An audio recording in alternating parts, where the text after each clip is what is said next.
Κυρίες και κύριοι, εκ μέρους της ΕΔΕ και της Οργανωτικής Επιτροπής, σας καλωσορίζουμε στα Hermes Awards 2010. Αν και ξέρουμε ότι έχετε πολλές φορές παρακολουθήσει τα βραβεία, για τη δική σας ασφάλεια, σας παρακαλούμε να παρακολουθήσετε τη σύντομη επίδειξη που ακολουθεί. Φέτος, τα Hermes Awards αλλάζουν χώρο. Φεύγουν από το Μέγαρο και θα πραγματοποιηθούν στο χώρο του μπάντμιντον.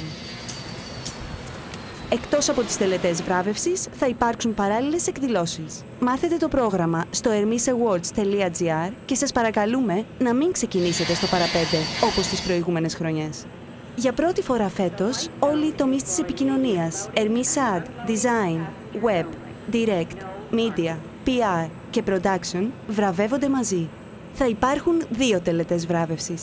Πρώτα, η τελετή για όλα τα βραβεία Hermes Silver και Bronze και μετά από ένα διάλειμμα, η τελετή για τα βραβεία Hermes Gold και Grand Hermes. Θα υπάρχει ένα ενιαίο εισιτήριο για όλη την ημέρα των βραβείων. Προσοχή όμως, στην πρώτη τελετή μπορείτε να καθίσετε όπου θέλετε. Στη δεύτερη τελετή, σας παρακαλούμε να ελέγξετε τον αριθμό θέσης που υπάρχει στο εισιτήριό σας για την αποφυγή παρεξηγήσεων. Στη διάρκεια της ημέρας θα υπάρχει ανοιχτή για όλους έκθεση στο χώρο του φουαγέ. Επίσης, μπροστά σας θα βρείτε οθόνες αφής όπου μπορείτε να δείτε τα έργα που διακρίθηκαν στο shortlist. Φέτος θα δοθεί για πρώτη φορά και βραβείο κοινού.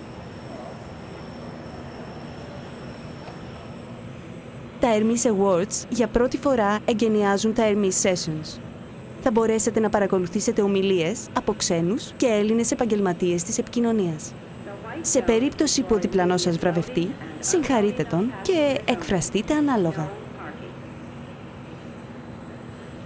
Στο τέλος της διοργάνωσης θα υπάρξει φαγητό και ποτό. Κυρίες και κύριοι, στο σημείο αυτό σας παρακαλούμε να δέσετε τις ζώνες σας και να απολαύσετε τα Hermes Awards 2010. Σας ευχαριστούμε για την προσοχή σας.